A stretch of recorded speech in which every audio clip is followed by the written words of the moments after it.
Ever wondered how pro templates are made? From user-friendly UI to powerful effects, Fusion lets you extend the base UI functionalities with custom controls and scripting. Sounds a bit scary?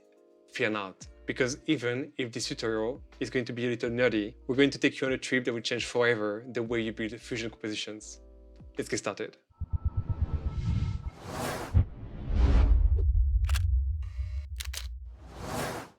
First, thank you to everyone who has been supporting our channel.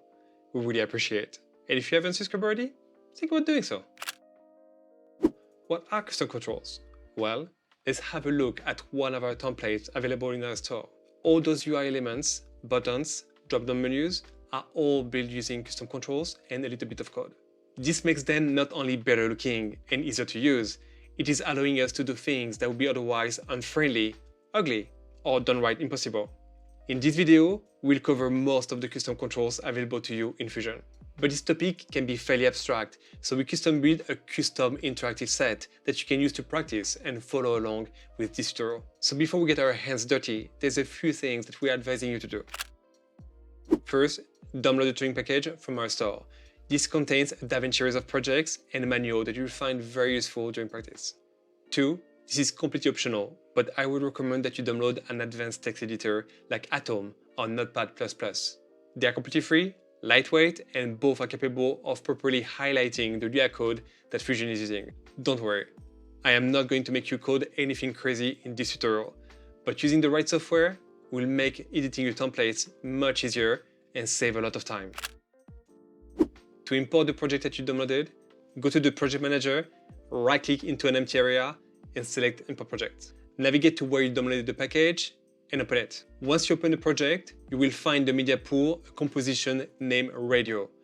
Double-click on it to open it automatically in the Fusion page. This radio has been designed with custom controls in mind, and we're going to build all the controls that will connect and animate all the different elements.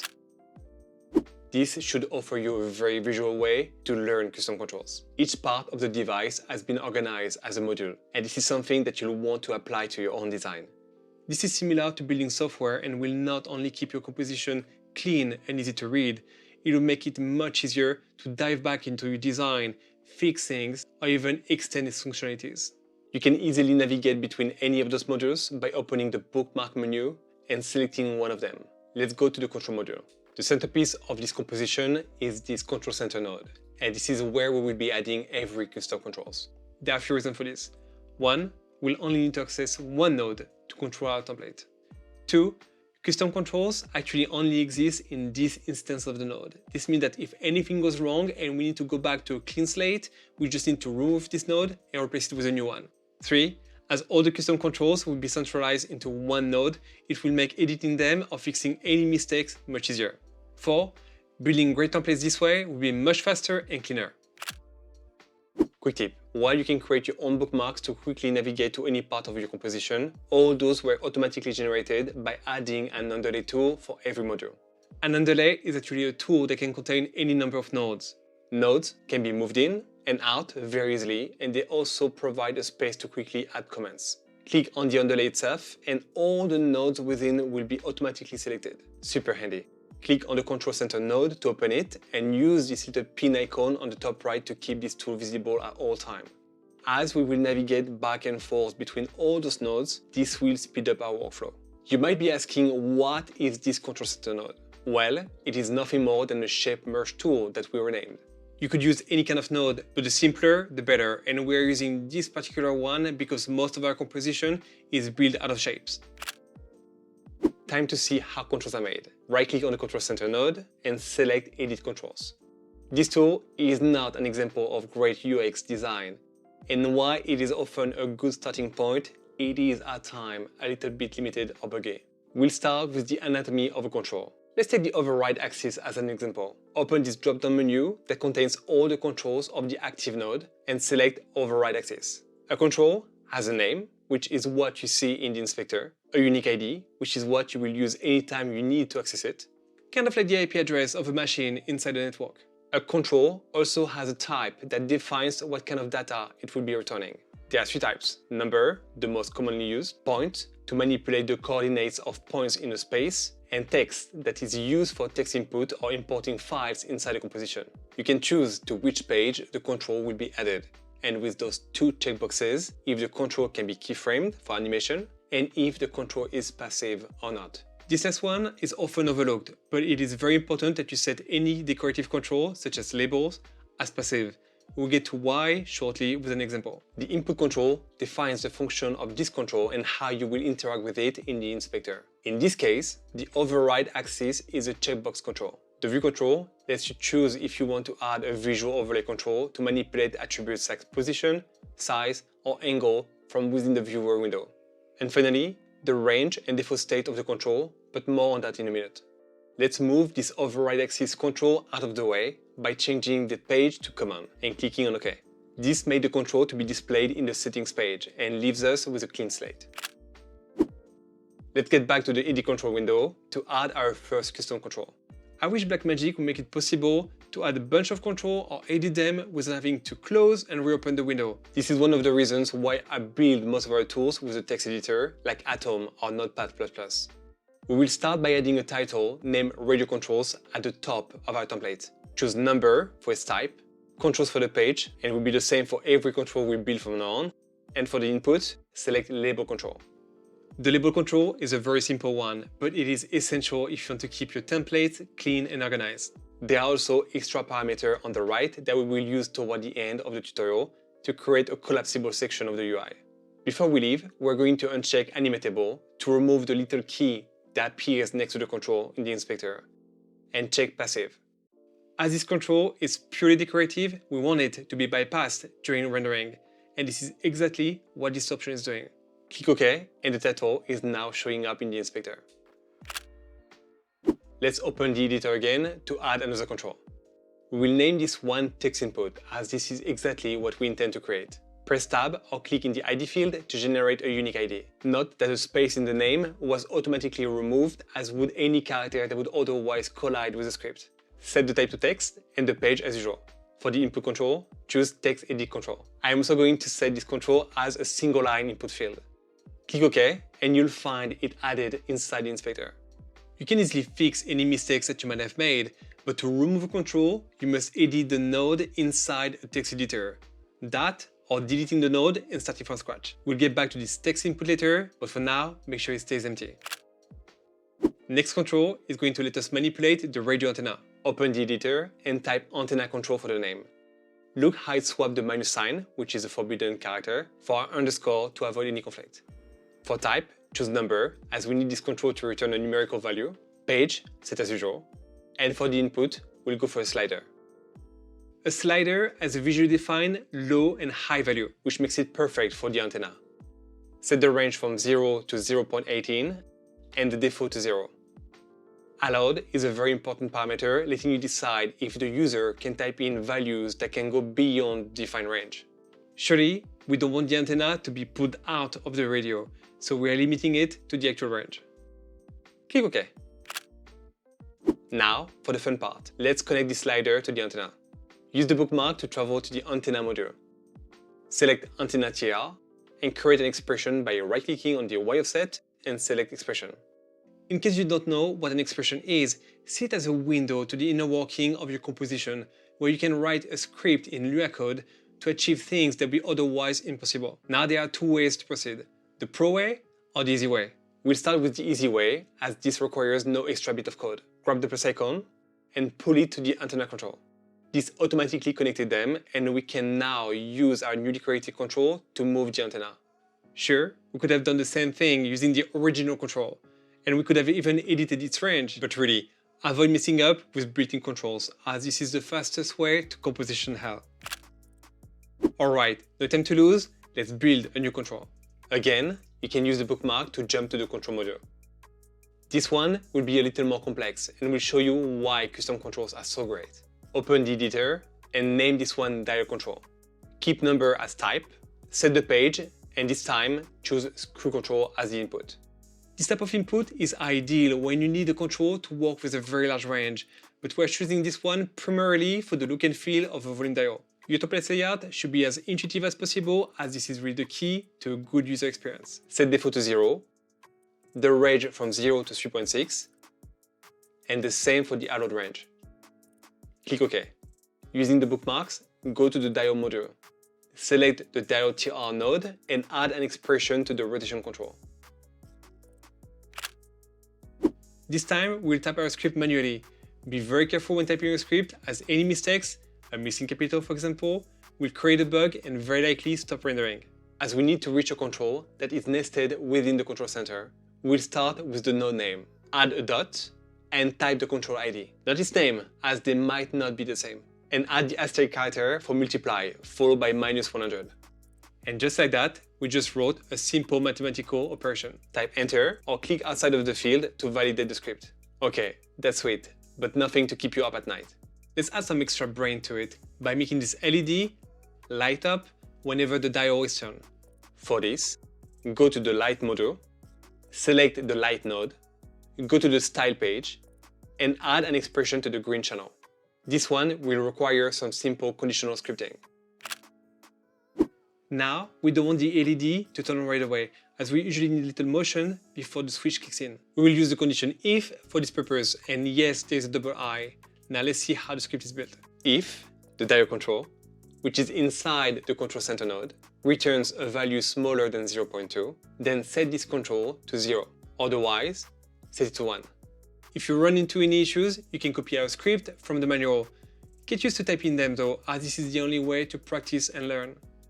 Now, when using the diode control and after a short distance, the LED is turning green. Okay, pretty good. We now have two different parts of our design operated by one single control. We can do even better, I think. What about a visual clue that music is playing on the radio? Head to the music module and select the note TR node to add an expression to the X size control.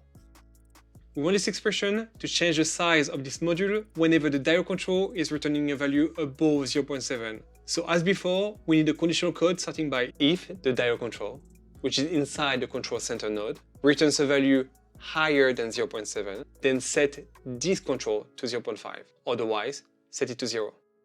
Now, when turning the diode control, a music note is appearing when reaching volume above 0.7. But what about if the music gets louder? Could we add another feature to the diode control?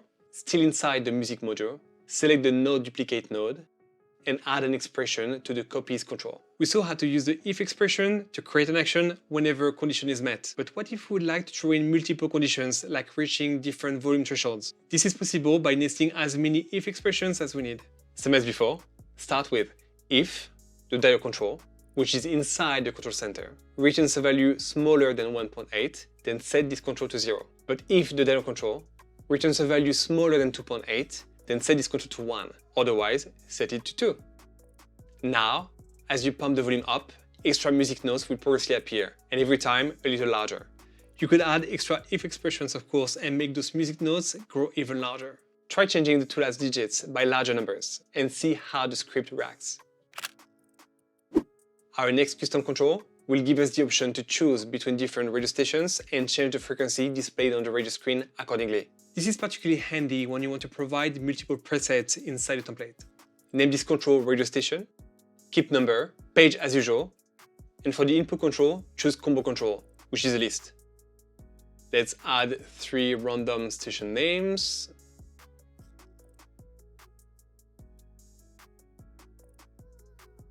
And you can remove or reorganize this list by using the 3 other buttons. But wait, if the list is made up of letters, why is the type set to numbers and not text? This is because this control isn't returning a string or text, but the value for each element. 0, 1, 2, etc. In programming, lists are always starting at 0, not 1. Click OK. Go to the text module, select the radio digit node, and right-click inside the text field to add an expression. This script is very similar to the one we just created, but this time we are manipulating strings. Here's the script. So first, we need to tell the program that the value inside this field is a text. Then, we're going to add some conditional expression. So if the radio channel control, which is inside the control center node, returns a value equal to 1, then write 82.6. But if the radio channel control returns a value equal to 2, then write 105.9. Otherwise, write 183.7. there's two things in the script that you really have to pay attention to. First, the double equal sign. If you were to write only one of them, the script will bug. Two, the quotation marks. Any strings of text must be contained into quotes. That's done, and now we can switch between stations using the drop-down list. For the next control, I would very much like to add a series of buttons, but we are going to run into a silly issue. Okay, name it buttons, set the type as number, the page as usual, and for the input, choose multi-button control. Wait, that looks a lot like the combo control we use for our station list. The inner workings are fundamentally the same, but it's supposed to display those elements as individual buttons rather than one drop-down list. This makes it perfect to build visual and intuitive controls, as after all, you wouldn't like when playing music on your phone to have to open a menu to stop or skip tracks. We're going to add 3 items, like, sub, and off. Check button, name, and stretch so that the button evenly fills the width in the inspector. Also, I would like the default state to be set for the off button. So 0, 1, 2, type 2 as default. Click OK. What the heck? This is giving us another drop-down list instead of the 3 separate buttons. At least when using DaVinci Resolve, as this is working as intended when using Visual Studio. Come on Blackmagic, why? But the beauty of code is that those controls are pretty easy to hack, so we can get around such limitations. Now, this step is completely optional. You decide if you want buttons in your template or not. If the answer is yes, select every node and copy them. Open your favorite text or code editor, in our case Atom, and paste everything there. Look at all this code. This is our composition, and that block right here is all the custom controls that we added. Thankfully, Lua is a pretty clean and simple language to work with, and we only need to add one single line of code.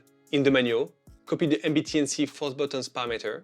Using your text editor search feature, search for buttons inside all the text. Place your cursor in front of the first MBTNC parameter, paste, and make sure that you have a comma at the end. Select everything on this page, copy, and return to Fusion. Your nodes should still be selected. So use the backspace key to delete them all and replace them by the code that we just modified. You have to reassign the media out by dragging it to the viewer. Go back to the control center to enjoy your new buttons, and don't forget to repin this node to keep it open. Was that part scary? We do have plans for a video about advanced scripting, so if this is something that you'll be interested in, please tell us in the comment. Those buttons may be pretty, but right now they don't do much. We're going to change that. First, we'll make that one button at a time can be pressed. Let's go to the buttons module, select the buttons one node, and add an expression to the Y offset control. For the script, we want that if the buttons control inside the control center is equal to 0, then set this control at 0.152. Otherwise, set it at 0.129. Now select the script and copy it. Select the button to node, add an expression to the Y offset, and paste the same expression here. Next, go to the text module, select the neon sign node, and as we did for the radio screen, right-click in the text field to add a new expression. So again, we first need to specify that we're dealing with text. Then, add some conditional code. If the button's control inside the control center is equal to 0, then write like. Otherwise, if the button's control is equal to 1, then write subscribe. Else, get the value from the text input control that we created inside the control center. Okay, let's try those buttons now. Like, subscribe. This is working great. The off button also has a double function now. Type something in that text input field that we first created, and it will be displayed in the same neon fashion. Not bad for a single line of script. Back to adding controls with a new one to control that white background element. For this, we'll use the range control input. You would usually use it to define a 2 values range, but there's so much that can be done with this particular one that we could dedicate a whole video to build crazy things with it. The most important thing to know is that you must actually create 2 separate controls that will be automatically stitched together into a single one. Let's start with the left control. Set default to 180, range from -180 to 180, and the same for the arrowed range. Choose new group and low for the ID. This will set this control as the low range value. Click OK and reopen the editor to check which group was assigned to the left control. OK, let's repeat the same process for the right control by selecting new control in the ID menu. Change the name to right, the default value to -180, and the ID to high.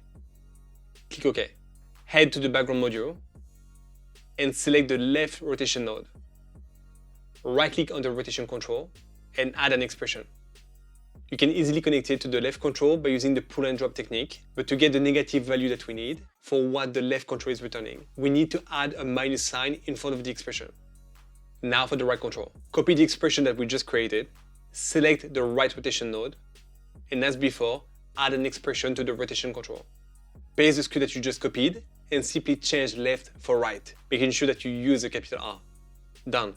With that newly created range control, we can now very easily manipulate the background. Adjust the right, the left, or even drag the middle element to move both sides simultaneously. Next, the checkbox. This is a super handy control that returns a value of 0 or 1 depending if it's checked or not. Perfect when you want to add features like some resource-hungry effects that you might prefer disabled by default. We're going to name this control Reflection. Choose Checkbox Control and arrange from 0 to 1. You can actually select 3 states to give this checkbox, well, 3 different states. In that case, the control would return a value of -1 for the third state. Imagine an effect that can reach an extra level of awesomeness by activating the Ultra mode. Click OK and go to the Reflection module to select the Reflection node.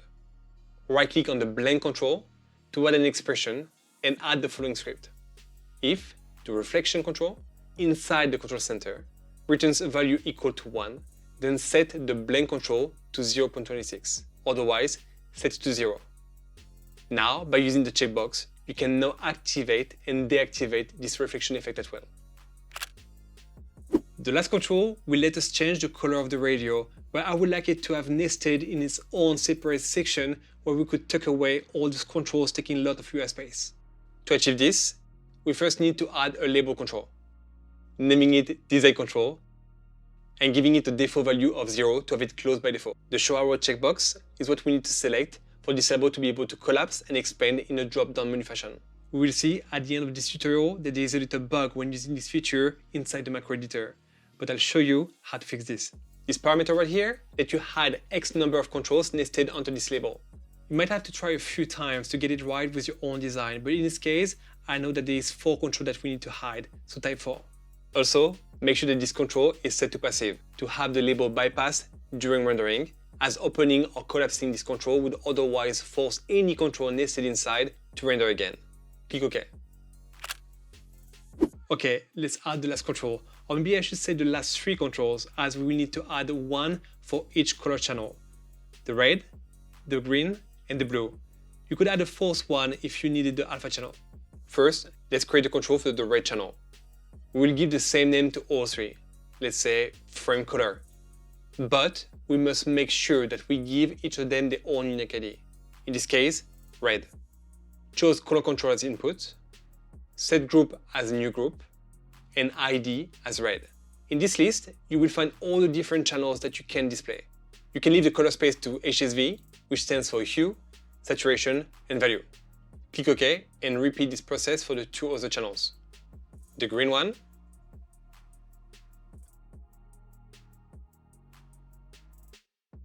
and the blue one.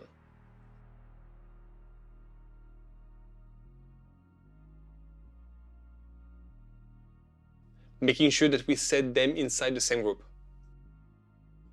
Look at how we can now collapse and expand the whole thing thanks to the label nest.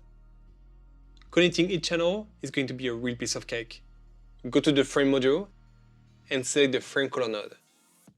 Switch to the style page and there add an expression to the RGB channels. You just need to pull the plus icon for each of them to the one matching the control center. So the red, green, and blue. Test the control to make sure that everything is working and that you can change the radio color. Now that everything is functional, I'm going to show you how to easily build a template out of this composition. You should also check our video about how to build simple templates with their own custom thumbnail. You will find the link in the description. Before saving our template, reset every custom control to its original state. We will also make sure that the image loader is empty to avoid any broken link. We will actually release in a few days a follow-up video about how to pack all your media aside of your templates. Select all the nodes except the media out, right-click on any of them and go to Macro, Create Macro. Now, instead of chasing controls all over the compositions as you normally would, most of what we need is contained within the control center.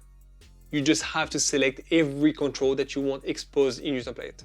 Wait, why is our design control label missing? Blackmagic, you did leave another bug inside your macro editor.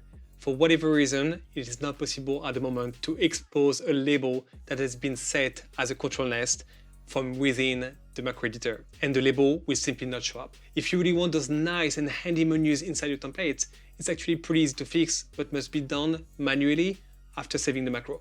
Don't forget to go to the image tool and under File, select Clip. You can also change its title from file name to image. I'm going to name the macro Radio, click on File, and Save as Group. By default, Fusion is offering you to save it inside the macro folder.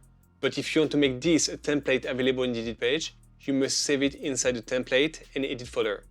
Effect, title, generator, or transition depends on what you are building, but there is a simple rule.